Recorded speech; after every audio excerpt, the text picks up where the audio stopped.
পরে সামনে গেলাম, দেওয়ার পর আমাকে পুলিশ 4-5 জন পুলিশ আসলো। আসার পর আমার হাতে হ্যান্ডকাপ পরে নাই, পুলিশের যেটা আর কি গাড়ি যেটা নিয়ে চলাফেরা করে, ওই যে গাড়ি, যে গাড়িতে আমাকে উঠে বলে মেয়ে কোথায়। আমি বললাম কি এই যে বাসায় সামনে। পরে চল, পরে গেলাম, যার পর এই যে বাসা নিয়ে গেলাম, নেওয়ার পর করলো নাটকটা, বললো ভাইয়া তুমি এটা কি করলা, এটার প্রয়োজন কি ছিল, তোমাকে তো আমি এগুলো বলি নাই, তোমাকে বলছি আমি শুধু একা যাবো। ওর ভাই বললো চুপ, যেটা আমি কোনো কথা হবে না, আমি যেটা করবো সেটাই। পরে এখানে পুলিশে এর মধ্যে হঠাৎ করে আমাকে হ্যান্ডকাপ পরে ফেলাইছে। এখন পুলিশের সামনে তো আর কেউ আসে না, পুলিশ ভাবছে যে কেউ হয়তো বলছে কেউ মামলা বা অনেক কোনো ঝামেলা বা এরকম কিছু, এই জন্য আর পুলিশ কেউ আসে না। আর আমার ফ্যামিলি, আমার ওখানে যারা আত্মীয় ছিল তারা কেউ শুনে আর আসে না, বলছে ও শিক্ষা পাক, ভাবছে যে মামলা ঠামলা না অন্য কোনো ঝামেলা হয়েছে। তা আমাকে যাত্রাবাড়ি থানায় নিয়ে আসছে। যাত্রাবাড়ি থানায় আসার পর আমাকে রাখা হলো একটা গারদ ঘরে। আর গারদ ঘরে গিয়ে দেখি আরো অনেক আসামি, রাতের বেলা তো ধরে আস, কেউ মাদক মামলায়, কেউ ডাকাতি মামলায়, কেউ চুরি মামলায়, বিভিন্ন কেসের আসামি, কেউ ওয়ারেন্টি, কেউ নগদ মামলা।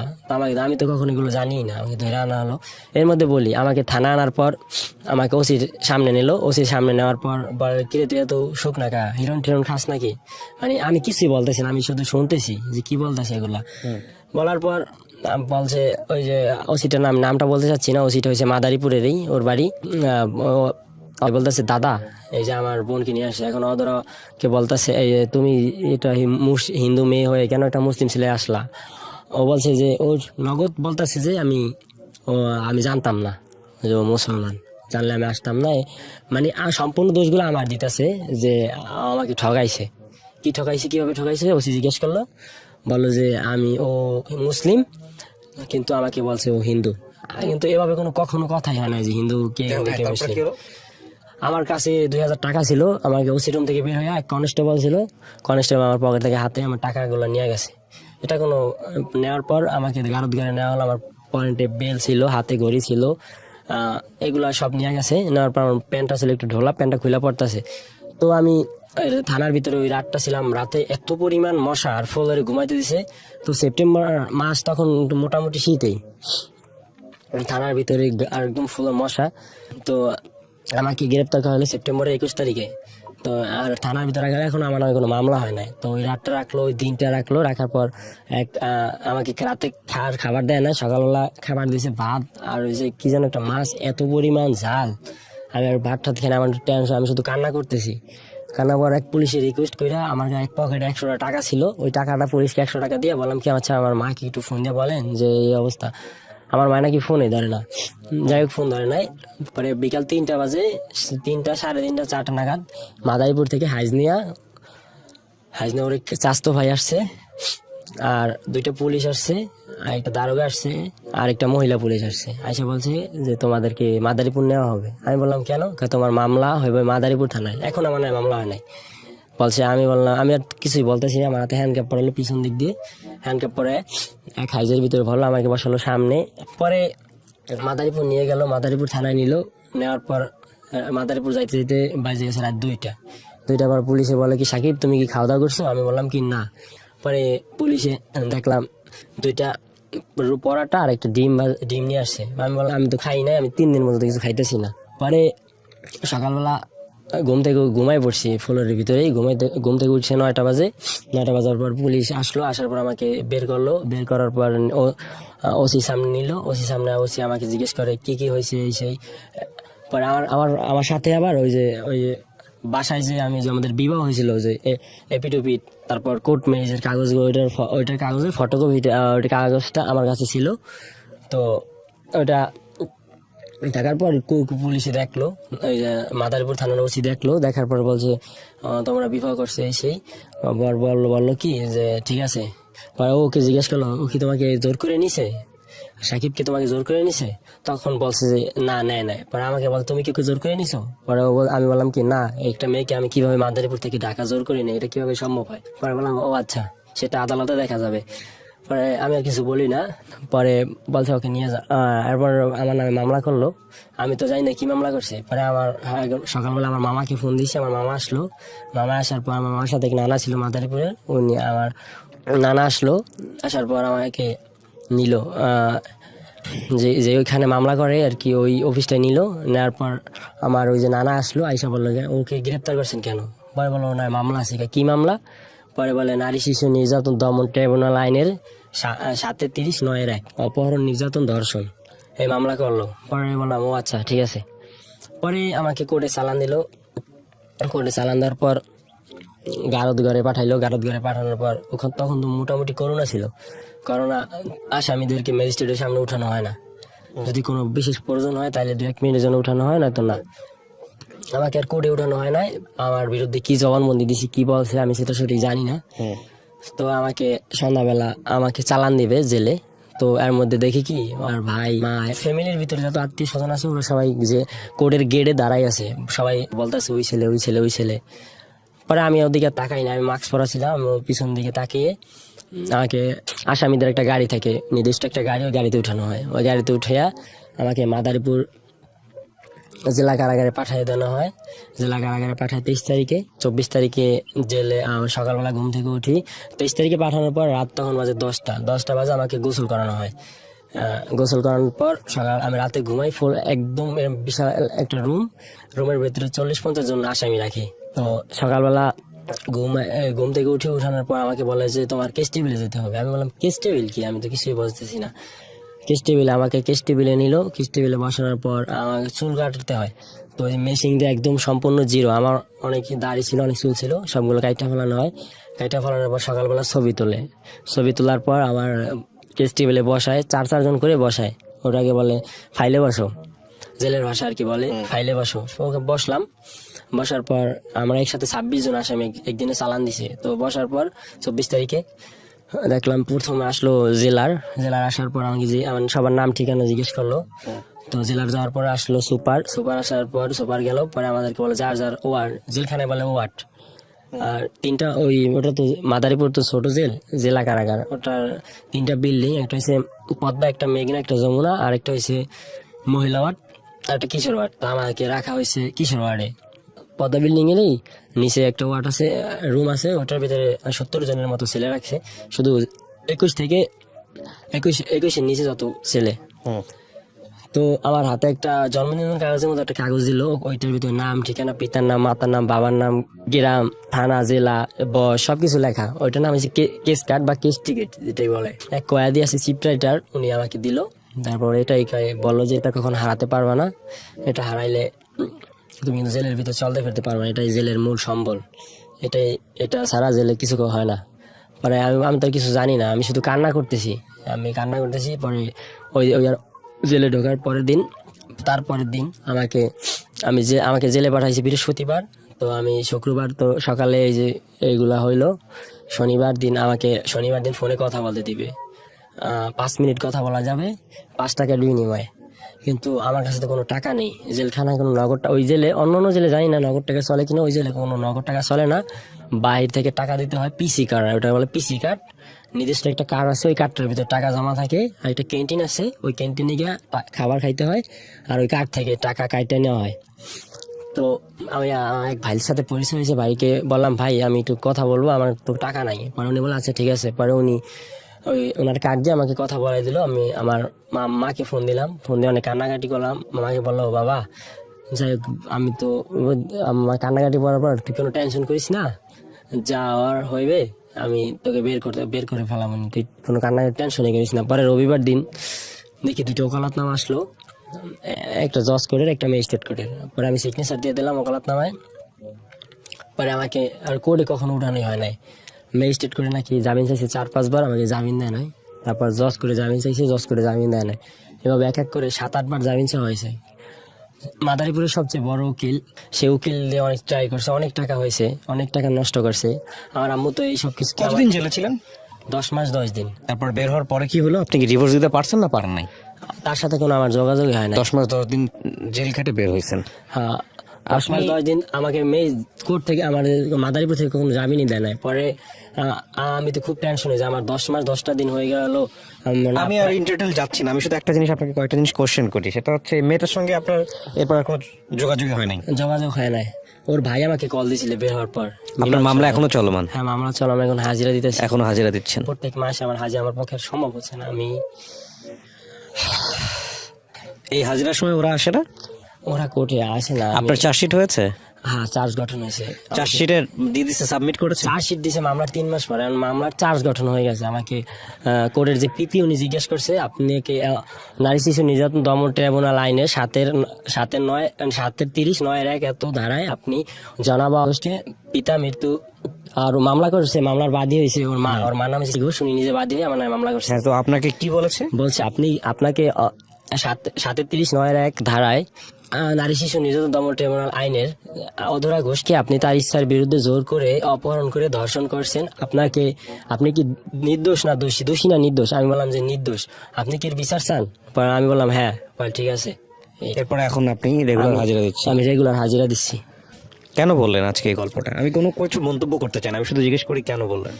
আসলে আমি বলতে চাচ্ছি না, আমি শুধু আমার একটা কথা বলতে, আমার জীবনে ভুলটা কি, আমি কি এমন অপরাধ করছি আমার এই বিষয়গুলো। ভুলের জায়গাটা নিয়ে আমি আপনাকে 2-3টা কথা বলি। আপনার ভুলের জায়গাটার পিছনে একটা ব্যাকগ্রাউন্ড আছে, হ্যাঁ, কিছু মনে করেন না। প্রথম কথা হচ্ছে যে পারিবারিকভাবে আপনার যেভাবে বড় হওয়ার কথা উচিত ঠিক বলবো না, সাপোর্টটা দরকার ছিল, ওটা সামহাও মিসিং ছিল।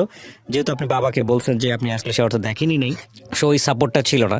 নিজের মতো করে সিদ্ধান্ত নেয়ার কথা চিন্তা করার আগে আমরা সাধারণত বাবা মায়ের কথা চিন্তা করি, পরিবারের কথা চিন্তা করি, ওটা আপনি হয়তো বা খুব কম করেছেন।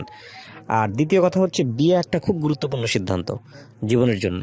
এই সিদ্ধান্তটা এইভাবে হেলাফেলাভাবে করাটা কোনোভাবেই উচিত হয়নি।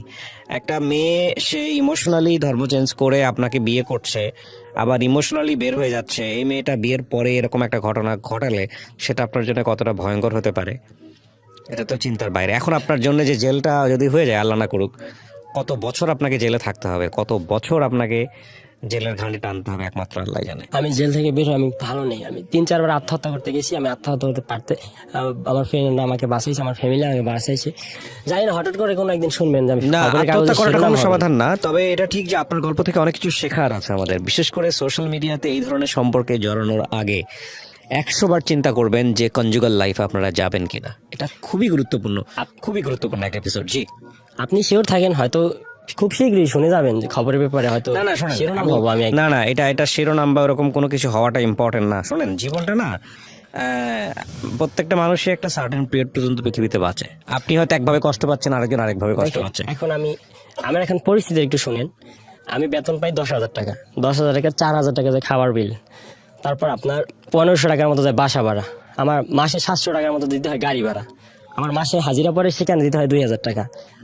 আমার দুনিয়া থেকে আমার মা ছাড়া কেউ নাই, আর মাকে দিতে হয় কিছু। আমার মাকে আমাকে 50,000 আমাকে 1,50,000 টাকা ঋণ করে আমাকে ধার করছে, জেল থেকে বের করছে। আমার বসে দিছে 50,000, আর 50,000 আমার মামা বাড়ি থেকে দিছে, আর 50,000 টাকা আমার সুদের উপরে আনছে, লোন আনছে। আমার মার প্রত্যেক মাসে 7,000 টাকা দিতে হয়। কিন্তু মেয়েটার সঙ্গে কি আপনার কোনো যোগাযোগই হয়নি এর পরবর্তীতে? না। তা আপনি পাল্টা একটা মামলা করেন। কি মামলা করবো আমি? কেন? আপনি আইনের আশ্রয় নিতে পারেন তো, যে আপনার বিরুদ্ধে মিথ্যা মামলা করা হয়েছে, আপনার কাছে তো প্রমাণ আছে সমস্ত কিছু। হ্যাঁ, প্রমাণ আছে, বিয়ে হয়েছে। শুধু আমার কাছে ওর 3 মাস বয়সের কম, এর কারণে ওর কাবিন নামাটা নিয়ে সেটা সবকিছুই আছে। এক্স্যাক্টলি, সো ওইটাই হচ্ছে সবচেয়ে বড় সমস্যার জায়গাটা। আমি এটাই বলতে চাচ্ছিলাম যে আইনের তো এখানেই তো মার পেয়েছে, আপনি ধরা খেয়ে গেছেন। আপনি প্রাপ্তবয়স্ক ছিলেন, ওর 3 মাস বয়স কম ছিল, এই কারণে প্রাপ্তবয়স্ক ছিলাম না। আপনি ছিলেন না প্রাপ্তবয়স্ক? না। তাহলে তো এটা মামলা, তো এটা নিয়ে আপনিও চাইলে আইনের আশ্রয় নিতে পারেন। আপনি উকিলের সাথে পরামর্শ করেন, করে আপনিও আইনের আশ্রয় নিতে পারেন। আমার ফ্যামিলিটা বেশি ভালো না, একটু নর্মাল ফ্যামিলি। তো আমার ছোট থেকে বেশি ভালো যায় না, তো আমি বেশি ছোটবেলা যাচ্ছি না। তো আমার বাবা কি করতো? আমার বাবা অ্যাকচুয়ালি, আমার বাবার সাথে আমার মার সাথে সম্পর্ক নেই, যার কারণে আমি সবাই কি বলি যে আমার বাবা নেই। ও, আমার আম্মু হয়েছে সেকেন্ড ওয়াইফ, আর আরেকটা মা। ছোটবেলা থেকে এরকম দেখেছেন? ছোটবেলা থেকে এরকম দেখেছি, আমার মার সাথে আম্মুর সাথে কখনো সম্পর্ক ভালো ছিল না। আপনার কয় ভাই বোন আপনারা? আমি একটা বোন আছে, বোনটাও কি আপনার বাবার ঘরেরই? হ্যাঁ, বাবার ঘরেই, কিন্তু বোনটা আমার আম্মুর খালাতো বোনের কাছে, ওর কাছেই থাকে। আচ্ছা, তার মানে ছোটবেলা থেকে আসলে আপনার ওইভাবে ফ্যামিলিগতভাবে সাপোর্ট পাওয়া বা এই করা, এই জিনিসগুলো ছিল না? না। জি, বলেন। হ্যাঁ, তারপর আমি যখন এই পড়াশোনা করি, তো জেএসসি পরীক্ষা দিলাম 2015 সালে। পরীক্ষা দেওয়ার পর রেজাল্ট বেশি ভালো হয় না, রেজাল্ট হয়েছে আপনার A-। তো আমি এই জন্য পড়াশোনা বেশি করি নাই, বাসে ঘুরতাম ফিরতাম খাইতাম। তো এই জন্য প্রায় 1-1.5 বছর এভাবে ছিল। পরে আমার মামা বলছে কি, তুই গ্রামে থেকে লাভ কি, তোকে ঢাকা পাঠিয়ে দিই। পরে আমাকে ঢাকা পাঠিয়ে দিয়েছে। আমার এক সম্পর্কে আমার নানার স্বাস্থ্য ভাই লাগে, তো ঢাকা গুলিস্তান বঙ্গবাজার তার দোকান আছে কাপড়ের, তো ওখানে আমাকে দিছে। তো আমি ফার্স্ট লাগে 5,000 টাকা বেতনে সেলসম্যান কাপড়ের দোকানে। আমি তেমন কথা বলতে পারতাম না কাস্টমারের সাথে, আমি জাস্ট চা পানি কাস্টমারদের শিখাই এগুলো লাগাই দিতাম। লজ্জা অনুভব করতে? হ্যাঁ, লজ্জা। এভাবে আমি চাকরি করতে থাকি। তো এইভাবে 1-1.5 বছর চলে যায়। 1-1.5 বছর পর এই একটা ফোন কেনা হয়। ফোন কিনে এমনি ফোন কথা হয়। তো এইভাবে একদিন আমি ফেসবুক চালাই, তো হঠাৎ করে একদিন একটা মেয়ের আমার সাথে কিভাবে যেন অ্যাড হয়, জানি না সে আমাকে অ্যাড দিচ্ছে না আমি তাকে অ্যাড দিচ্ছি, এটা আমি সঠিক বলতে পারবো না। সম্ভবত যার যেই হোক এভাবে ফ্রেন্ড হয়ে যায়।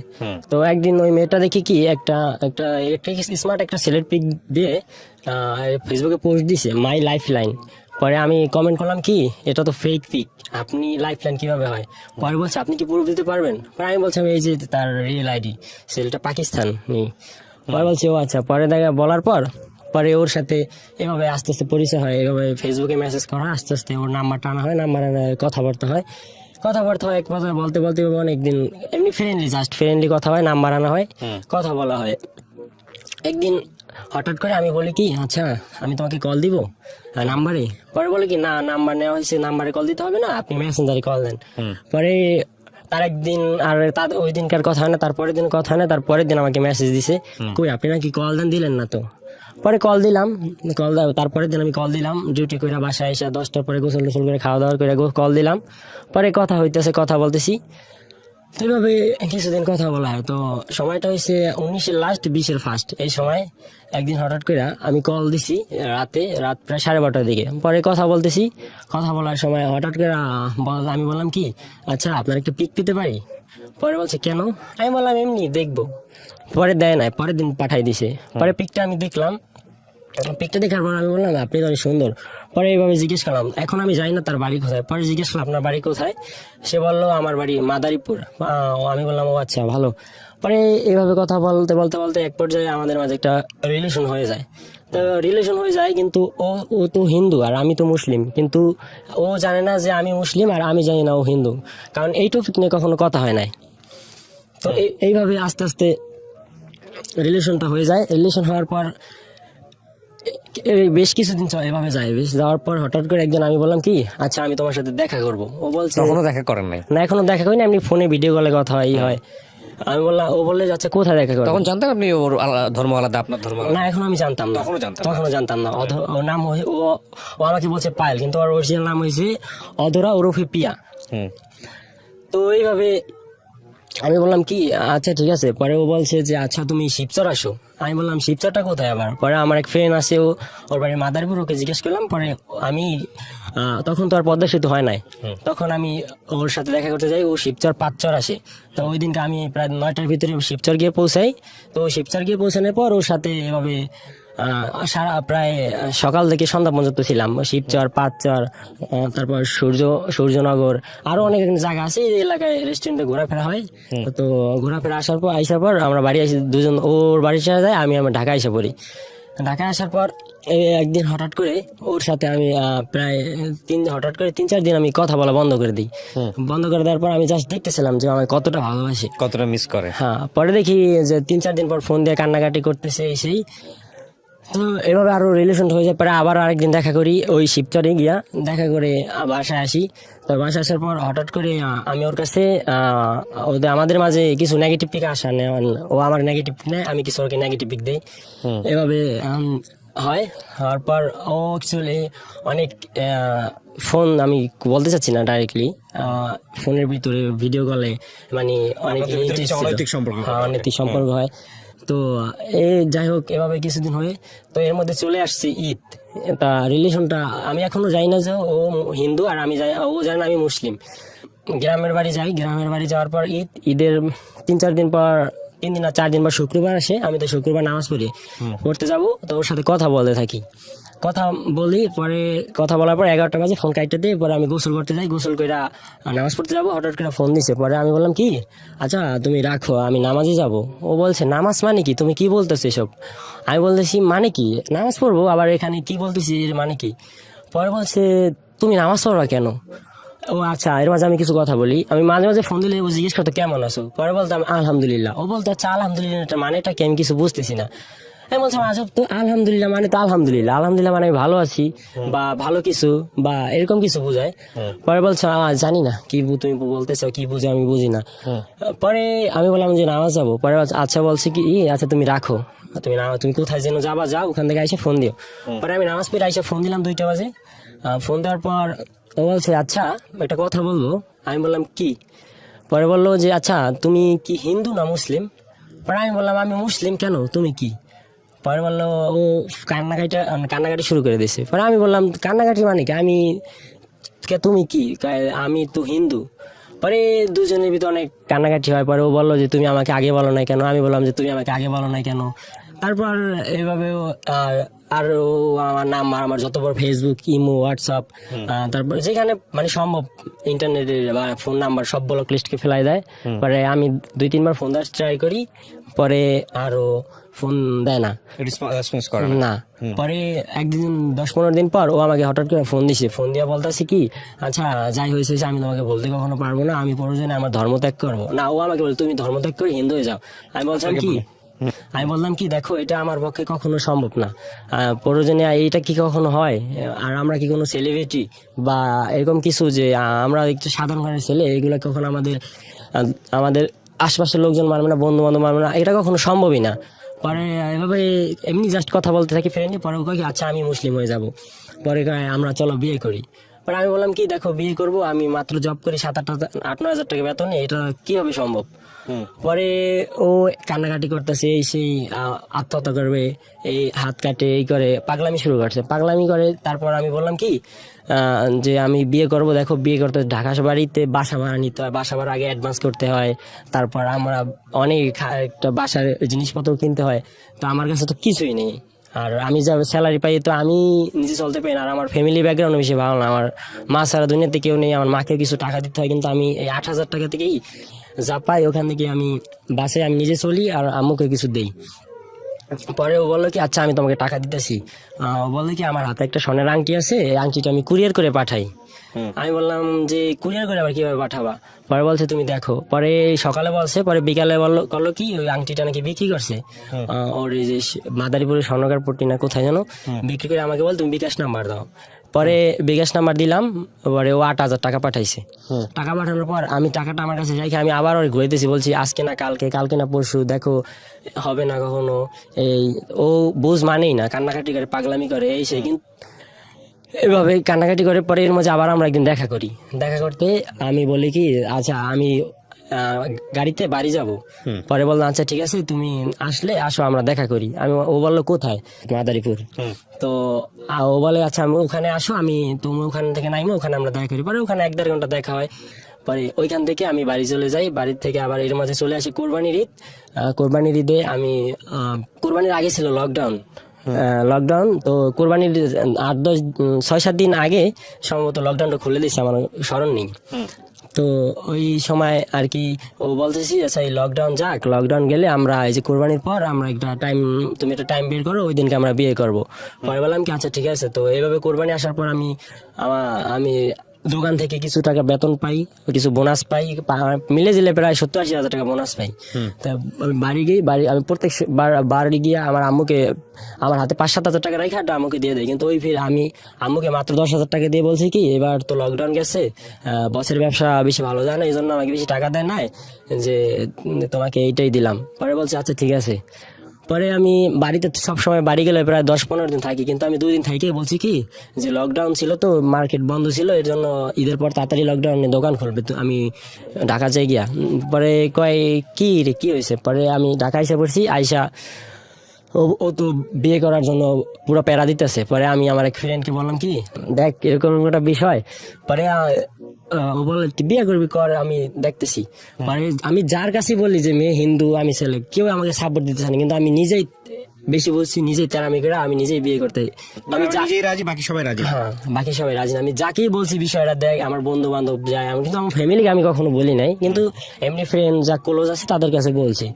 পরে এভাবে বলার পর কেউ মানতেছে না। পরে এখন ওকে আবার আমি একদিন বললাম কি আচ্ছা ঠিক আছে তুমি ভিডিও কল দাও, আমরা তো বিয়ে করবো, চলো তুমি তো মুসলিম হতে হবে, আমি এরকম বলছি যে মুসলিম হতে হবে, কালেমা শাহাদাত পড়তে, তোমার ধর্ম ত্যাগ করতে হবে, সব সময় নামাজ পড়তে হবে, গরুর গোশত খেতে হবে, তারপর তোমাকে বোরকা পরে চলতে ফিরতে হবে, পুরা হিন্দু ধর্ম থেকে আলাদা হয়ে যেতে হবে, তুমি কি রাজি? বলছে হ্যাঁ। পরে একদিন ভিডিও কল দিয়া বললাম কি, তো বললাম তুমি উজু করো, তো পরে ও বলছে আমি তো পারি না। পরে আমি বললাম কি এভাবে এভাবে উজু করো, ও এভাবে উজু করছে। পরে আমি বললাম কি যে তুমি কালেমা শাহাদাত পড়ো, বলছে আমি তো এটা কখনো শুনিই নাই। পরে আমি ওকে বললাম কালেমা শাহাদাত, ও বললো। পরে আমি বললাম কি একটা ইউটিউবে একটা ভিডিও ডাউনলোড করে মেসেঞ্জার দিয়েছি, আমি বলছিলাম কি এটা তুমি শুনো আর এটা তুমি মুখস্থ করো। পরে এক পর্যায়ে আস্তে আস্তে মুখস্থ করে ফেলছো এটা।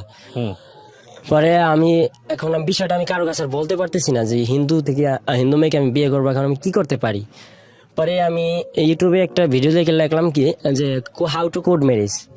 পরে এইভাবে একটা ভিডিও চলে আসলো, ওখান থেকে দেখি অ্যাডভোকেটের নাম্বার। পরে আমি ওই অ্যাডভোকেটের সাথে যোগাযোগ করি, উনি ঢাকা জজ কোর্টের অ্যাডভোকেট। পরে উনি বললাম আচ্ছা এটা কোনো ব্যাপার না, আপনি কবে বিয়ে করছেন, কিভাবে করবেন, আপনি বলেন, আপনি চলে আসুন। এর মাঝে একটা কথা বলি, বলতেছে কি আচ্ছা চলো আমরা স্পেশাল ম্যারেজ করি। পরে আমি বললাম কি এটা কি হবে? স্পেশাল ম্যারেজ হয়েছে তুমি তোমার ধর্ম পালন করবো, আমি আমার ধর্ম পালন করবো। আমি বলছিলাম কি এটা কখনো সম্ভবই না। পরে যাই হোক, পরে আমি ওই উকিলকে বললাম, উকিল বলতেছে যে আপনারা প্রথম ও এপিটুপিট করে প্রথম মুসলিম হবে, মুসলিম হয়ে তারপর আপনারা দুজন বিবাহ করবেন। পরে আমি বললাম আচ্ছা ঠিক আছে। পরে আমি একটা বাসাটা হচ্ছে টিন শেড, 4 কিলো ওয়াল। তো বাসাটা ভাড়া হচ্ছে 4,000 টাকা। তো আমি 1,000 টাকা অ্যাডভান্স দিয়ে, ওই রাশেদ আমার বন্ধু, ওর মাধ্যমে পরিচয়, বেশি অ্যাডভান্স দিতে হয় না, 1,000 টাকাই অ্যাডভান্স দিয়ে বাসাটা নিলাম। বাসা নেওয়ার পর আমার কাছে তেমন টাকা পয়সা ছিল না, ওই যে বোনাস পাইছিলাম ওইখান থেকে কিছু টাকা রেখে দিছি। তো ওই টাকা দিয়ে একটা ল্যাপ কিনলাম, একটা তোষক কিনলাম, একটা বালিশ কিনলাম, 2টা বালিশ কিনলাম, একটা গোল বালিশ কিনলাম। মোটামুটি বাসায় সাংসারিক যা লাগে টুকটাক প্রায় 40,000 টাকার ভিতরে আমি কিনছি, টুকটাক আর কি যা লাগে সামথিং 2 জন মানুষের ভিতরে। তো ওকে বললাম কি যে আচ্ছা ঠিক আছে, তাই আমরা সেপ্টেম্বর মাসে 2 তারিখে বিবাহ করব। ও বললো আচ্ছা ঠিক আছে। তো আমি মোবাইলে দেখি ক্যালকুলেটর, করে মুসলমান হয়ে না মুসলমান এখনো হয় নাই। তারপর তো সেপ্টেম্বর মাসের 2 তারিখে আমি দেখি কি যে বৃহস্পতিবার। তো আমি বসকে বললাম, না এখনো বলি নাই বসকে। তো আমি বাসা নিলাম, বাসা নেওয়ার পর এর মধ্যে হঠাৎ করে এভাবে কথা বলতে থাকি আমাদের তো বিবাহ করবোই। তো তারিখটা হয়েছে আপনার গিয়া 25-26 তারিখে। আমি হঠাৎ করে শুনি একইভাবে কথা বলতেছি। তো 31 তারিখে আমি দোকান থেকে আসতেছি, তখন বাজে 9টা। 31 ও আমাকে ফোন দিয়ে কান্না করতেছে। আমি বললাম কি হয়েছে? পরে বললো কি আমার বাবা নেই। আমি বললাম কি বলতেছো? পরে ও কান্নাকাটি করতেছে, এই সেই, আমার দুনিয়াতে আর কেউ নেই, আমার মা আমাকে বেশি ভালোবাসে না। তো আমি বললাম কি তোমার মা তোমাকে ভালোবাসে না কেন, কি হয়েছে? তোমার মায়ের থেকে আর পৃথিবীতে আপন কে আছে? ও বলছে না, আমার সবচেয়ে কাছের মানুষ হয়েছে আমার বাবা। আমার বাবা চলে গেছে, এখন আমি এখানে 1 সেকেন্ড থাকবো না, আমার বাবাকে আমি দাহ করে আমি তোমার কাছে সাথে সাথে চলে আসবো। পরে আমি ওকে অনেক বুঝাইতেছি, ও কিন্তু কিছুতেই বুঝ মানতেছে না। বুঝ না মানার কারণে তো 31 তারিখে তোর বাবা মারা গেল। ওর বাবাকে যেটা হিন্দু ধর্মে যেটা করা হয় পুরানো হয়, ওকে পুরানো হয়েছে, আমাকে পিক ঠিক দিল এই সেই। ওর মা অজ্ঞান হয়ে গেছে, ওর ভাই অজ্ঞান হয়ে গেছে, আমাকে কান্নাকাটি করতেছে। তো আমি বললাম কি দেখো কান্নাকাটি করে কি লাভ, কি যাওয়ার হয়ে গেছে। তো আমি বললাম কি আচ্ছা যাই হোক, আমি বাসা ভাড়া নিছি, তারপর মালামাল কিনছি, এটা সমস্যা নাই, দরকার হলে আমি 1-1.5 মাস আরো 1 মাস পরে বিবাহ করি। ও কিছুতেই মানতেছে না, কান্নাকাটি করতেছে এই সেই। আমাকে বলতেছে তোমার নামে আমি তোমার কাছে আমার পিক আছে, আমি তোমার নামে পর্নোগ্রাফি মামলা দিব এই সেই আমাকে বলতেছে। আমি বললাম কি আমি তখন মামলা সম্বন্ধে এরকম কিছু বুঝতে পারি না, পর্নোগ্রাফি মামলা কি এটা আমি বুঝতেছি না। তো আমার কাছে ওর অনেক পিক ছিল নেগেটিভ। ও আমাকে এই বলার পরে আমি বললাম কি আচ্ছা ঠিক আছে 2 তারিখে আমি আসতেছি, বিবাহ করব। ওকে। পরে এর মাঝে ওই অ্যাডভোকেটের সাথে কন্ট্যাক্ট হয়েছে যে উনি 7,000 টাকার ভিতরে আমাদের অ্যাফিডেভিট করে বিবাহ করে দিবে। বললাম কি দেখ বন্ধু, এরকম একটা উকিলের লাগে পরিচয় হয়েছে, এই কথা। পরে বলছি দেখ আমার একটা পরিচিত উকিল আছে, আমার একটা ভাই আছে, তো ও একবার ও 2টা বিয়ে করছে, ওর প্রথম বউ মামলা দিছে, পরে ওকে 10 দিনের ভিতরে বাইরে এসে, উকিল আমার পরিচিত, ওর সাথে কথা বলে দেয় কয় টাকা লাগে। পরে ও নাম্বার দিয়ে ফোন দিছে, ফোন দিয়ে বলতেছে, উনি বলতেছে কি 5,000 টাকার ভিতরে পারবে। আমি বললাম কি আমার কাছে টাকা নাই, উনি চাচ্ছে 7,000, উনি চাচ্ছে 5,000, তা ওনার মাধ্যমে করি। তো ওনার মাধ্যমে করলাম। তো ওনাকে বলা হলো যে অমুক তারিখে বিবাহ করতে হবে। পরে এর মাঝে আমি পরে আমি বললাম কি উকিলকে বললাম যে কি লাগবে। উকিলে বলে যে মেয়ের একটা জন্ম নিবন্ধন কাগজে ফটোকপি লাগবে আর 2 কপি ছবি লাগবে। আমি ওদরাকে বলি যে আচ্ছা তোমার এটা লাগবে। ওদরা ওর জন্ম নিবন্ধন কাগজের ছবি তুলে পাঠা আর 2টা ছবি তুলে পাঠা, আমি ওটা কম্পিউটার থেকে বের করে নিই। বের করার পর উকিলকে বলে আমরা অমুক তারিখে বিবাহ করবো। উকিল বলে ঠিক আছে। পরে আমি 2 তারিখে সেপ্টেম্বরের 2 তারিখে আমি সকাল 5টা বাজে ঘুম থেকে উঠা মাদারীপুর যাই সার্বিক বাসে গিয়া আমি, ও বলে যে তুমি মাদারীপুর আইসা নাজিমউদ্দিন কলেজের সামনে আইসা আমাকে ফোন দিবা। পরে আমি নাজিমউদ্দিন কলেজের সামনে আইসা ফোন দিলাম, ও বলছে ঠিক আছে আসতেছি। 1 মিনিট, ফোন দেওয়ার 1 মিনিট 2-3 মিনিট ভিতরেও আইসা পড়ছে।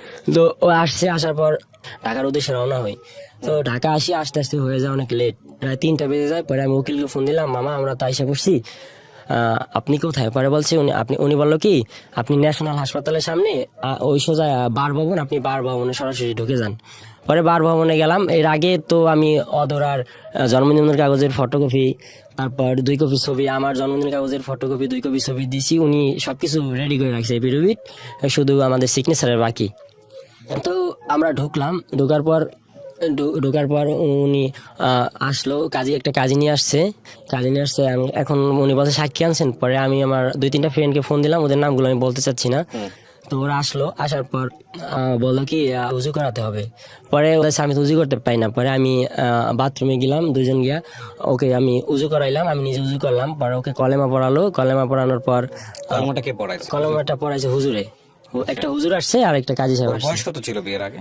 বিয়ের আগে ওর 18 বছর থেকে 3 মাস কম ছিল বয়স।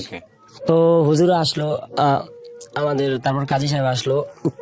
কাজী সাহেবে কলেমা পড়ানোর পর আমাদের ওর এপিডেভিট করলো। ও এপিডেভিটে যেটা লেখা থাকে যে আমি স্বইচ্ছায় স্বজ্ঞানে ভালোবেসে আমি সাকিবকে বিয়ে করেছি, আমি স্বইচ্ছায় সুস্থ মস্তিষ্কে আমি আমার হিন্দু ধর্ম ত্যাগ করে মুসলিম ধর্ম গ্রহণ করলাম, এরকম কিছু লেখা ছিল। আর অনেক কিছু লেখা ছিল, আমার মনে নেই।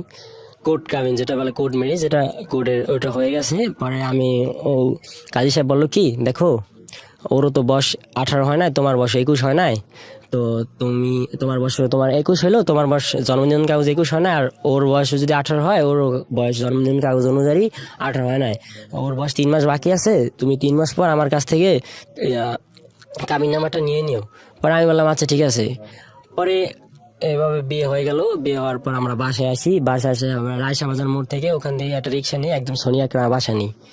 শনি একরা বকেট নামক একটা জায়গা, ওখানে বাসা নিই। বাসায় আসি। বাসায় আসার পর অনেকটা টায়ার্ড ছিল, ও তো জামা কাপড় কিছু আনে নাই। পরে আমার ওই যাদের বউ ওর গোসল করলো, গোসল করে জামা কাপড় পরলো। পরার পর ওই ভাবিটা অনেক চালাক, ভাবি জানতো আর কেউ জানতো না ওইখানে। তো জানার পর উনি গরুর গোস রান্না করছে। ওকে ফার্স্ট টাইম সন্ধ্যার মাগরিবের আজানের পর আমরা খাবার খাইলাম। তো আমাদেরকে সবাইকে একসাথে রাশেদ সহ আমরা সবাই একসাথে খাবার খাইতে বসলাম। সবাইকে গরু গোস দেওয়া হলো, ওকে গরু গোস দেওয়া হলো। প্রথম গরু গোস খাইছে, 2-3 টুকরো খাওয়ার পর 4 টুকরো আমার বমি করে দিছে। আমি বললাম কি হয়েছে? পরে বলছে কি দেখো আমি প্রথম টাইম খাচ্ছি, তো এটা আমার পক্ষে কেমন ভালো লাগতেছে না। সমস্যা নাই, আমি তো এখন মুসলিমে, আমি এখন তো কন্টিনিউ খাবো, আমি নিজে রান্না করে তোমাকে খাওয়াবো। পরে বললাম আচ্ছা ঠিক আছে। পরে খাওয়া দাওয়া করলাম। খাওয়া দাওয়া করার পর আমি আবার একটু বাইরে গেলাম। বাইরে যাওয়ার পর আমি 10 মিনিট থেকে আবার আইসা পড়ছি। আসার পর বাসা থেকে আর বের হই নাই। পরে ও বললো যে আমাকে জড়াই ধরে কান্নাকাটি করতেছে, দেখো তুমি ছাড়া দুনিয়াতে আর আমার কেউ নেই, এই সেই আমাকে কখনো ঠগাবা না তুমি, আমি আমার বাবা নেই, আমি আমার মাকে ছাইরা তোমাকে চলে আসছি এখন, যে আমি আমার ধর্মতেও নেই, যে আমি আমার ফ্যামিলিগত বা কোনো ফ্রেন্ডলি সাপোর্ট পাবো, এখন তো কেবল তুমি আর আমার পিছনে দেয়াল ঠেকে গেছে, এখন আর সামনে শুধু তুমি, আমার ডানেও নেই বামেও নেই পিছনে নেই। এভাবে অনেক ইমোশনাল দিয়ে কথা বলতেছে। আমি বললাম, আমি আবার ওকে বুঝাইলাম। পরে এইভাবে আমাদের সংসার চলতেছে, এখনো রান্না করতে পারতেছি না। পরে আমি বললাম কি রান্না করতে পারো না? মাও তো জানেন আপনি বিয়ে? ওই দিনকে যায় না, 2-3 দিন পর জানে আর কি। 2-3 দিন পর ওই যে ওই এলাকায় আবার আমি আমার বসের বাসা, আমার মার স্বাস্থ্য ভাই ওর বাসা, মানে আমাদের আত্মীয় স্বজন, আমার নানার ফ্যামিলির ভিতরে যত আত্মীয় স্বজন তারা ওই এলাকায় অনেক আগে থেকে থাকে, অনেক লোকাল ওই এলাকারই। পরে আমার এর ভিতরে আমার আম্মু যাই না গেছে। আম্মু সরাসরি আমাকে ফোন দেন, আমার এক বন্ধুকে দিয়ে ফোন দেওয়া হয়েছে। ফোন দিয়ে আমাকে বলতেছে যে তোমার মা তোমাকে তেজ করে দিছে, তোমার সাথে আর কোনো কথা নাই। পরে আমার আম্মুকে ফোন দিয়েছে, আমার আম্মু আর ফোন ধরে না। পরে আমার মামিকে দিয়ে ফোন ধরাই বললো কি যে তুমি তোমার মতো থাকো, আমরা আমার মতো থাকি, তুমি আর আমাদের বাড়ি আসবে না, তুমি তোমার মতো থাকো। পরে আমি দেখি কথা অনেক একজন এক এক কথা বলে, আমি কেউ সাপোর্ট দিচ্ছে না। গেলাম দোকানে, বসে বলতেছে কি আমার বস কেউ কিছু বলে না, আমার সাথে কেউ কথা বলে না। পরে আমি জিনিসটা বুঝতে পারার পর আমি কেউ মেনে নিতে চাইতেছে না। পরে বসের এক বন্ধুকে দিয়ে আমাকে বললো যে এটা কেউ ভালো কাজ করছে, এই কাজটা কেউ ঠিক হয়েছে, ও বিবাহ করবে, আমাদের কাছে বলতো। তো ও কি করলো, বিবাহ করছে করছে ভালো কথা, একটা মুসলিম মেয়েকে বিবাহ করতো, কিন্তু হিন্দু মেয়েকে বিয়ে করছে। ও তো মরছে, ওর এই ভবিষ্যৎটা লাইফটাই শেষ করছে, ওটাও ভালো বুঝুক। পরে ও রান্না করতে পারতেছে না, তো রান্না করতে না পারার কারণে ভাবি আস্তে আস্তে ওকে রান্নাঘর শিখেছে। কিন্তু সকালবেলা ঘুম থেকে, আমি তো সকাল 7টা বাজে ঘুম থেকে ওইটা ডিউটিতে চলে যেতাম, কিন্তু ওকে আমি সকালবেলা ঘুম থেকে ওইটা ওর জন্য আমি নাস্তা এনে দিয়ে যেতাম। আর দুপুরে আমি দুপুরে রান্না করার জন্য আমি রাতে বাসায় আসার সময় ওর জন্য বাজার নিয়ে আসতাম। দুপুরে রান্না করে ও নিজে খাইতো, আর রাতে রান্না করতো, আমরা দুজনে খাইতাম। তো এভাবে প্রায় 20-21 দিন চলে যায়, আমাদের ভালোই সংসারিক চলতে আছে, কোনো আমি মনে করি কোনো সমস্যা নাই। তো হঠাৎ করে একদিন আমি ডিউটিতে গেছি, 3টা বাজে, ওই রাশেদ আমাকে বলতেছে আমার কাছে আমি হয়েছি সিটি প্লাজা মার্কেটে, হয়েছে বঙ্গ মার্কেটে, প্রায় 2-3 মিনিট দূরে, পুলিশ হেডকোয়ার্টার পাশে। ওই আমার কাছে আসছে, বলো কি বাসায় কি কিছু হয়েছে? আমি বললাম কি না, কি হয়েছে? ওর ফেসবুক আইডি ডিএক্টিভ, আমার ফেসবুক আইডি ডিএক্টিভ। ওর নাম্বার, ওর যেটা সিম ব্যবহার করতো, ওর সিমও বন্ধ, আমার সিমও বন্ধ।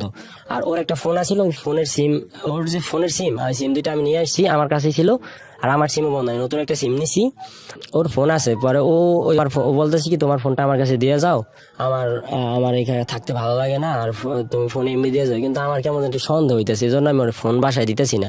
ফোন বাসায় না দেওয়ার কারণে ও মন খারাপ করে, রাতে অনেক কান্নাকাটি করে যে আমি সারাক্ষণ বাসায় থাকি, রান্না করতে পারি না, আমি ইউটিউবে তোমার এই যে রান্না বান্নার ভিডিও দেখে রান্না বান্না শিখবো, তারপর রান্না বান্না করবো। আসার পরে বললো যে বাসায় কি কিছু হয়েছে? আমি বললাম কি না তো, কিছু হয় নাই। পরে বললো কি যে যে তোর বউ তো চলে যেতে চায়। আমি বললাম কি হয়েছে? কার সাথে কথা বলছেন? ওই যে আমার বন্ধুকে, ওই বাড়ির যে ম্যানেজার হয় নাকি, আমার বউ নাকি গোসল টোসল করে রেডি হয়ে একদম ড্রেস চেঞ্জ করে একদম রেডি ও চলে যাবে। তো আমি কিছুই জানি না। পরে চলে যাবে, পরে রাশেদ এসে বলতেছি কিরকম, বাড়ির ম্যানেজার তো ফোন দিয়ে কইতেছি তোমার বউ তো কিরকম পাগলামি করতেছে, চলে যাবে। পরে এখন তুমি কি করবা?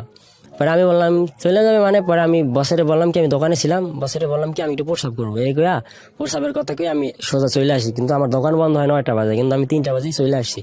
আসার পর আমি আইসা দেখি কি সে এক গোসল করে রেডি হয়ে একদম রেডি চলে যাবে। পরে আমি বললাম কি আচ্ছা কি অপরাধ কি, তুমি চলে যাবা হঠাৎ করে, যে আমার অপরাধটা কি, শুধু এই কথাটা জানতে চাই। পরে বলছে তোমার কোনো অপরাধ না। আমি বললাম কি কেন আসলা বা কেনই চলে গেলা, কেনই আমাকে দোষের ভাগী করলা, আমার অপরাধটাকে একটু বলো। কয় তোমার কোনো অপরাধ না, অপরাধ আমার, আমি আসছি এটাই আমার অপরাধ, আমি আমার অপরাধ স্বীকার করে আমি চলে যাচ্ছি। পরে আমি বললাম কি ঠিক আছে চলে যাও, আচ্ছা ঠিক আছে আমি তোমাকে মাদারীপুর দিয়ে আসি চলো।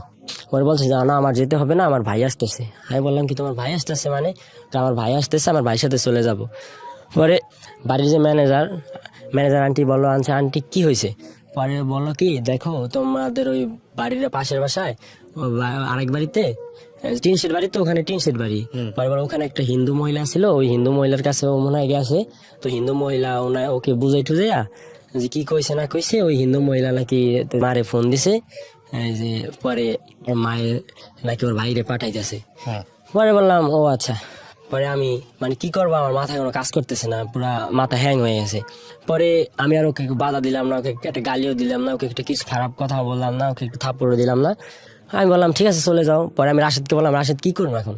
ও বলছে সমস্যা নাই, ওর ভাই আইতেছে, ওর ভাই রাতে তুইলা দে, আর তুই কোনো জায়গায় গেলে এটা ঝামেলা হইতে পারে, যদি মাইয়া হারা নিয়ে কয় যে নেই পাই নেই, বড় ধরনের ঝামেলা হইতে পারে। তো ওই যে এর মধ্যে বাড়িওয়ালা চলে আসে, বাড়িওয়ালা আঙ্কেল বলে কি আচ্ছা তুমি একটা স্টাম্প নিয়ে আসো, স্টাম্প ওই মেয়ের সিগনেচার রেখে দাও, যদি মামলা টামলা করে তাইলে বা কোনো ঝামেলা করলে তাহলে জানি কিছু না হয়। পরে আমি দৌড়িতে একটা স্টাম্প নিয়ে আসলাম 100 টাকার স্টাম্প। আনার পর ওকে বললাম আচ্ছা তুমি এখানে লেখো। ও বলে কি লিখবো? আমি বললাম যে আমি স্বেচ্ছায় বিয়ে করছি, স্বেচ্ছায় আমি হিন্দু থেকে মুসলিম হয়েছি এবং স্বেচ্ছায় আমি চলে গেছি, এগুলো লেখা আর নিচে একটা সিগনেচার করো। ও সিগনেচার করছে। আমি বললাম ঠিক আছে আমি আর চললাম না। হঠাৎ করে শুনি কি ওর ভাই আসতেছে, প্রায় 3টা থেকে মাগরিবের আজানের একটু পরেই রাশেদ আমাকে ফোন দিল, কিরে তুই কই? পরে আমি বললাম কি আমি তো এই যে যাই, একটু ওই যে সোনিয়া রেস্টুরেন্টে আয়। আমি বললাম কি হয়েছে? আয় কাজ আছে। মানে এই যে ওর ভাই ত্রিপুল লাইনে ফোন দিছে, ত্রিপুল লাইনে ফোন দিয়ে পুলিশ আনছে। পুলিশ আইনা আপনার গিয়া যাত্রাবাড়ি থানার থেকে পুলিশ আসছে 4 জন, আর একজন আসছে আপনার গিয়া ওই যে আনসার গাড়ি নিয়ে আসছে। তাই ওকে এর মাঝে ওর ভাই বলছে কি যে ভাই আমি তো চিনি না, আপনাদের কোনো ক্ষতি করবো না, আমি আমার বোনের নিয়ে যাবো, আমি সোনিয়া রেস্টুরেন্টে আছি, আমি তো আমার আগাই নেন। পরে ওই রাশেদ গেছে। রাশেদ যাওয়ার পর রাশেদকে পুলিশকে ধৈরা ফেলাইছে, ধৈরা বলছে কি আচ্ছা ওই ওর পোলারে ফোন দে, সাকিবকে ফোন দে। পরে বললাম পরে আমার ফোন দিয়ে এইভাবে বলতেছে, আমি বললাম কি আমার ক্লোজ বন্ধু 5 মিনিট আগে কথা হয়েছে, কোনো কাজে লেগে ফোন নাই। গেছি, যার পর ওর বাইরে আমি কখনো সরাসরি দেখি না, কিন্তু ওর বাইরে আমি ছবি দেখছি। ওর বাইরে দেখে দূরের থেকে আমার কেমন একটু সন্দেহ হয়েছে। পরে বললাম আচ্ছা ওর ভাই, সমস্যা নাই, আমি সামনে যাই গিয়ে কথা বলি। আর এটা আমাদের এলাকা, শনি এলাকা আমি অনেকদিন ধরে থাকি, এখানে আমাদের 2-4-5 জন লোক পরিচিত আছে। ওর ভাই হয়েছে মাদারীপুরের, আমার কি করবে।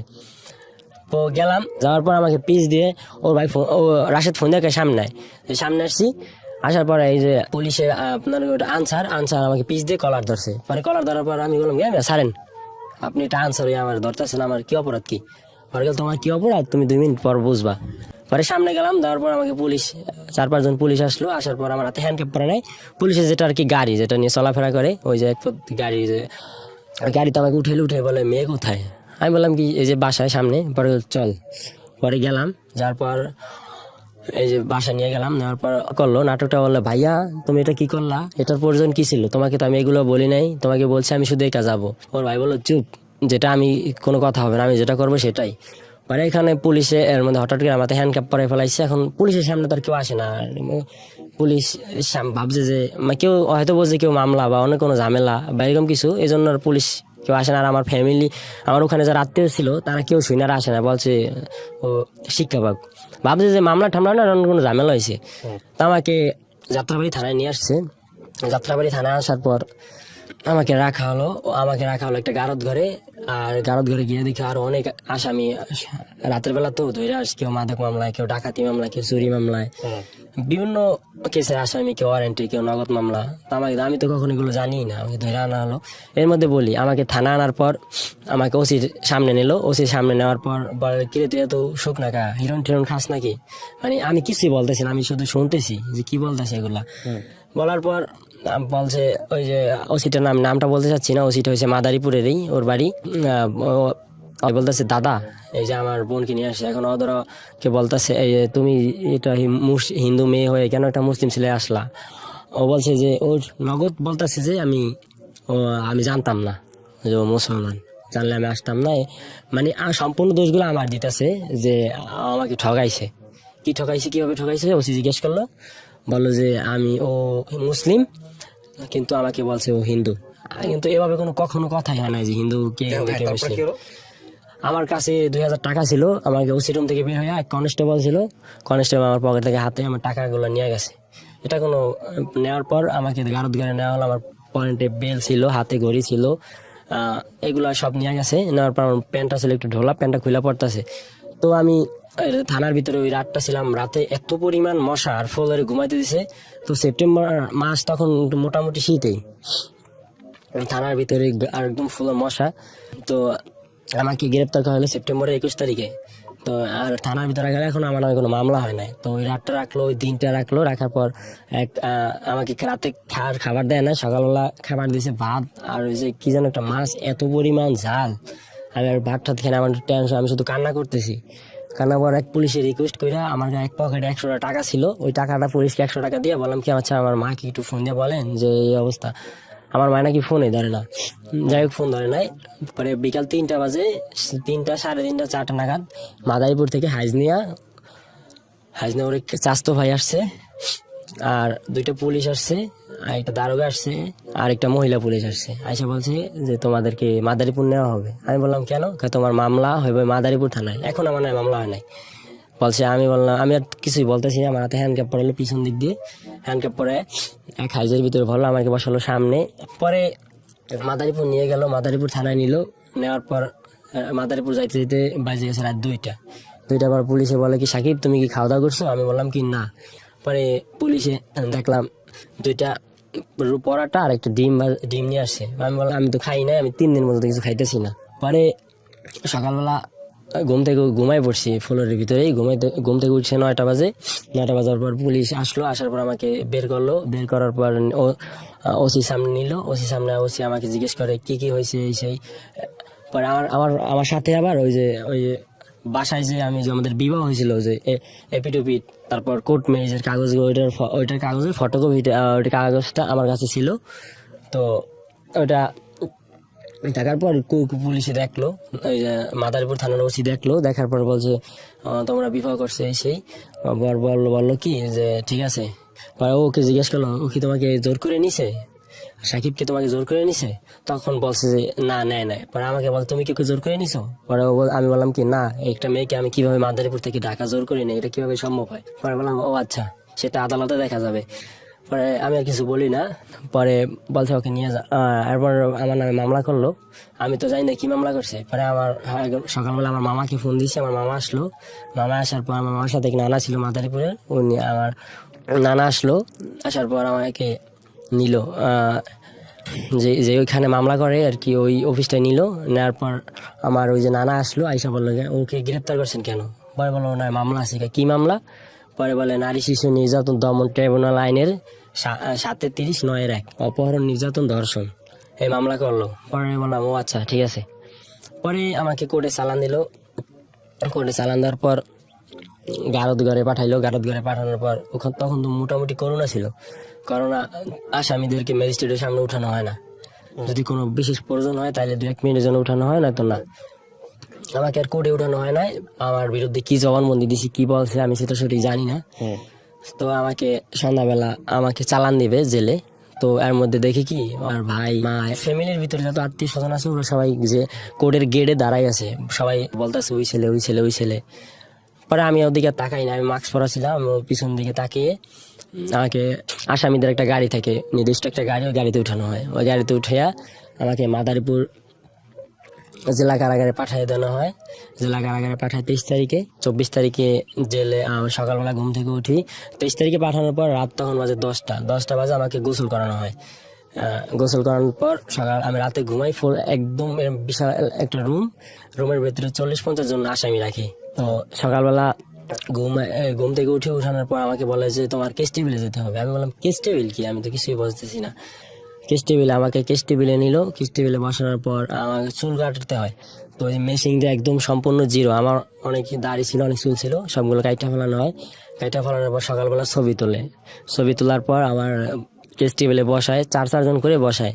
ওটাকে বলে ফাইলে বসো, জেলের ভাষা আর কি বলে, ফাইলে বসো। ওকে বসলাম। বসার পর আমরা একসাথে 26 জন আসামি একদিনে চালান দিছে। তো বসার পর 24 তারিখে দেখলাম প্রথমে আসলো জেলার আসার পর আমাকে আমার সবার নাম ঠিকানা জিজ্ঞেস করলো। তো জেলার যাওয়ার পর আসলো সুপার আসার পর সুপার গেল। পরে আমাদেরকে বলে যার ওয়ার্ড, জেলখানায় বলে ওয়ার্ড। আর তিনটা ওটা তো মাদারীপুর তো ছোট জেলা কারাগার, ওটার 3টা বিল্ডিং, একটা হচ্ছে পদ্মা, একটা মেঘনা, একটা যমুনা, আর একটা হচ্ছে মহিলা ওয়ার্ড, আর একটা কিশোর ওয়ার্ড। আমাকে রাখা হয়েছে কিশোর ওয়ার্ডে। পদ্মা বিল্ডিং এরই নিচে একটা ওয়ার্ড আছে, রুম আছে, ওটার ভিতরে 70 জনের মতো ছেলে রাখছে। শুধু 21 নিচে যত ছেলে। তো আমার হাতে একটা জন্মদিনের কাগজের মতো একটা কাগজ দিল। ওইটার ভিতরে নাম, ঠিকানা, পিতার নাম, মাতার নাম, বাবার নাম, গ্রাম, থানা, জেলা, বয়স, সবকিছু লেখা। ওইটার নাম হচ্ছে কেস কার্ড বা কেস টিকিট যেটাই বলে। এক কয়েদি আছে চিফ রাইটার, উনি আমাকে দিল। তারপর এটাই বললো যে এটা কখন হারাতে পারবা না, এটা হারাইলে তুমি কিন্তু জেলের ভিতরে চলতে ফিরতে পারবে না, এটাই জেলের মূল সম্বল, এটা সারা জেলে কিছু হয় না। পরে আমি তো আর কিছু জানি না, আমি শুধু কান্না করতেছি। পরে ওই আর জেলে ঢোকার তারপরের দিন আমাকে জেলে পাঠাইছে বৃহস্পতিবার। তো আমি শুক্রবার তো সকালে এই যে এইগুলা হইলো। শনিবার দিন ফোনে কথা বলতে দিবে, 5 মিনিট কথা বলা যাবে, 5 টাকার বিনিময়ে। কিন্তু আমার কাছে তো কোনো টাকা নেই, জেলখানায় কোনো নগদ ওই জেলে, অন্য জেলে জানি না নগদ টাকা চলে কিনা, ওই জেলে কোনো নগদ টাকা চলে না, বাইরে থেকে টাকা দিতে হয়। পিসি কার্ড, ওটা বলে পিসি কার্ড, নির্দিষ্ট একটা কার্ড আছে, ওই কার্ডটার ভিতরে টাকা জমা থাকে। আর একটা ক্যান্টিন আছে, ওই ক্যান্টিনে গিয়ে খাবার খাইতে হয়, আর ওই কার্ড থেকে টাকা কাইটে নেওয়া হয়। তো আমি এক ভাইয়ের সাথে পরিচয় হয়েছে, ভাইকে বললাম ভাই আমি একটু কথা বলবো, আমার তো টাকা নাই। পরে উনি বলে আচ্ছা ঠিক আছে। পরে ওনার কার্ড দিয়ে আমাকে কথা বলাই দিল। আমি আমার মাকে ফোন দিলাম, ফোন দিয়ে অনেক কান্নাকাটি করলাম। মাকে বললো বাবা যাই হোক, আমি তো আমার কান্নাকাটি করার পর তুই কোনো টেনশন করিস না, যাওয়ার হইবে আমি তোকে বের করে ফেলাম, তুই কোনো কান্নাকাটি টেনশনই করিস না। পরে রবিবার দিন দেখি 2টো ওকালতনামা আসলো, একটা জজ কোর্টের, একটা ম্যাজিস্ট্রেট কোর্টের। পরে আমি সিগনেচার দিয়ে দিলাম ওকালতনামায়। পরে আমাকে আর কোর্টে কখনো উঠানোই হয় নাই। ম্যাজিস্ট্রেট করে নাকি জামিন চাইছে 4-5 বার, আমাকে জামিন দেয় নাই। তারপর জজ করে জামিন চাইছে, জজ করে জামিন দেয় নাই। এভাবে এক করে 7-8 বার জামিন চাওয়া হয়েছে, মাদারীপুরের সবচেয়ে বড় উকিল, সে উকিল দিয়ে অনেক ট্রাই করছে, অনেক টাকা হয়েছে, অনেক টাকা নষ্ট করছে। আমার আম্মু তো এই সব কিছু কতদিন জেলে ছিলেন? 10 মাস 10 দিন। তারপর বের হওয়ার পরে কি হলো? আপনি কি ডিভোর্স দিতে পারছেন না পারেন নাই? তার সাথে কোনো আমার যোগাযোগই হয় না। 10 মাস 10 দিন জেল খেটে বের হয়েছেন। হ্যাঁ, 10 মাস 10 দিন আমাকে মেয়ে কোর্ট থেকে, আমাদের মাদারীপুর থেকে কোনো জামিনই দেয় নাই। পরে আমি তো খুব টেনশনে যে আমার 10 মাস 10টা দিন হয়ে গেল। আমি আর ইন্টারটেল যাচ্ছি না, আমি শুধু একটা জিনিস আপনাকে কয়েকটা জিনিস কোশ্চেন করি, সেটা হচ্ছে এই মেয়েটার সঙ্গে আপনার এরপর আর কোনো যোগাযোগই হয় নাই? যোগাযোগ হয় নাই। ওর ভাই আমাকে কল দিয়েছিল বের হওয়ার পর। আপনার মামলা এখনো চলমান? হ্যাঁ, মামলা চলো, আমি এখন হাজিরা দিতেছি। এখনো হাজিরা দিচ্ছেন? প্রত্যেক মাসে আমার হাজিরা, আমার পক্ষে সম্ভব হচ্ছে না। আমি এই হাজিরার সময় ওরা আসে না? ওরা কোর্টে আসে না। আপনার চার্জশিট হয়েছে? হ্যাঁ, চার্জ গঠন হয়েছে।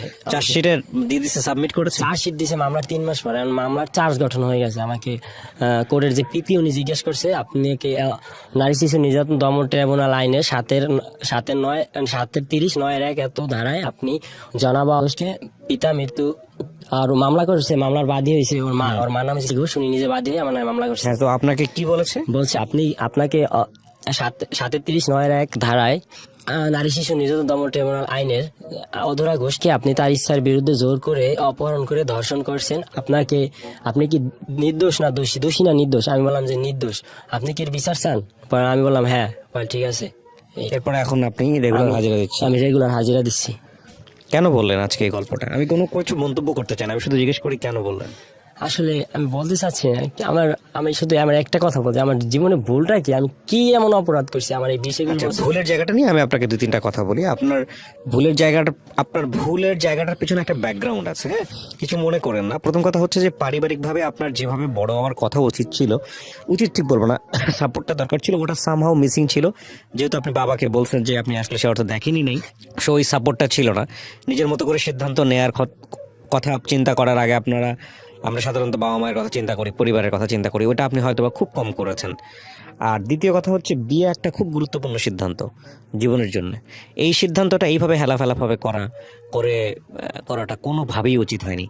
একটা মেয়ে সে ইমোশনালি ধর্ম চেঞ্জ করে আপনাকে বিয়ে করছে, আবার ইমোশনালি বের হয়ে যাচ্ছে, এই মেয়েটা বিয়ের পরে এরকম একটা ঘটনা ঘটালে সেটা আপনার জন্য কতটা ভয়ঙ্কর হতে পারে এটা তো চিন্তার বাইরে। এখন আপনার জন্য যে জেলটা যদি হয়ে যায়, আল্লাহ না করুক, কত বছর আপনাকে জেলে থাকতে হবে, কত বছর আপনাকে জেলের ঘানি টানতে হবে, একমাত্র আল্লাহ জানে। আমি জেল থেকে বের হয়ে আমি ভালো নেই। আমি 3-4 বার আত্মহত্যা করতে গেছি, আমি আত্মহত্যা করতে পারতে, আমার ফ্রেন্ড আমাকে বাঁচাইছে, আমার ফ্যামিলি আমাকে বাঁচাইছে।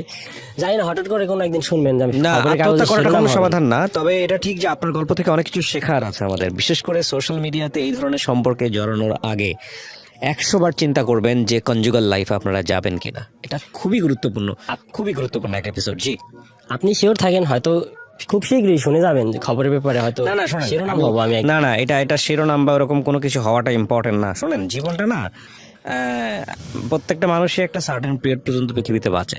আপনি হয়তো একভাবে কষ্ট পাচ্ছেন, আরেকজন আরেকভাবে কষ্ট পাচ্ছে। এখন আমার এখন পরিস্থিতি একটু শুনেন। আমি বেতন পাই 10,000 টাকা, 10,000 টাকা 4,000 টাকা যায় খাবার বিল, তারপর আপনার 1500 টাকার মতো যায় বাসা ভাড়া, আমার মাসে 700 টাকার মতো দিতে হয় গাড়ি ভাড়া, আমার মাসে হাজিরা পরে সেখানে দিতে হয় 2,000 টাকা। আমার দুনিয়া থেকে আমার মা ছাড়া কেউ নাই, আর মাকে দিতে হয় কিছু। আমার মাকে আমাকে 50,000 আমাকে 1,50,000 টাকা ঋণ করে আমাকে ধার করছে, জেল থেকে বের করছে। আমার বসে দিছে 50,000, আর 50,000 আমার মামা বাড়ি থেকে দিছে, আর 50,000 টাকা আমার সুদের উপরে আনছে, লোন আনছে। আমার মার প্রত্যেক মাসে 7,000 টাকা দিতে হয়। কিন্তু মেয়েটার সঙ্গে কি আপনার কোনো যোগাযোগই হয়নি এর পরবর্তীতে? না। তা আপনি পাল্টার একটা মামলা করেন। কি মামলা করবো আমি? কেন? আপনি আইনের আশ্রয় নিতে পারেন তো, যে আপনার বিরুদ্ধে মিথ্যা মামলা করা হয়েছে, আপনার কাছে তো প্রমাণ আছে সমস্ত কিছু। হ্যাঁ, প্রমাণ আছে, বিয়ে হয়েছে। শুধু আমার কাছে ওর 3 মাস বয়সের কম, এর কারণে ওর কাবিন নামাটা নেই, এছাড়া সবকিছু আছে। এক্স্যাক্টলি, সো ওইটাই হচ্ছে সবচেয়ে বড় সমস্যার জায়গাটা। আমি এটাই বলতে চাচ্ছিলাম যে আইনের তো এখানেই তো মার পেয়েছে, আপনি ধরা খেয়ে গেছেন। আপনি প্রাপ্তবয়স্ক ছিলেন, ওর 3 মাস বয়স কম ছিল, এই কারণে প্রাপ্তবয়স্ক ছিলাম না। আপনি ছিলেন না প্রাপ্তবয়স্ক? না। তাহলে তো এটা মামলা, তো এটা নিয়ে আপনিও চাইলে আইনের আশ্রয় নিতে পারেন। আপনি উকিলের সাথে পরামর্শ করে আপনিও আইনের আশ্রয় নিতে পারেন।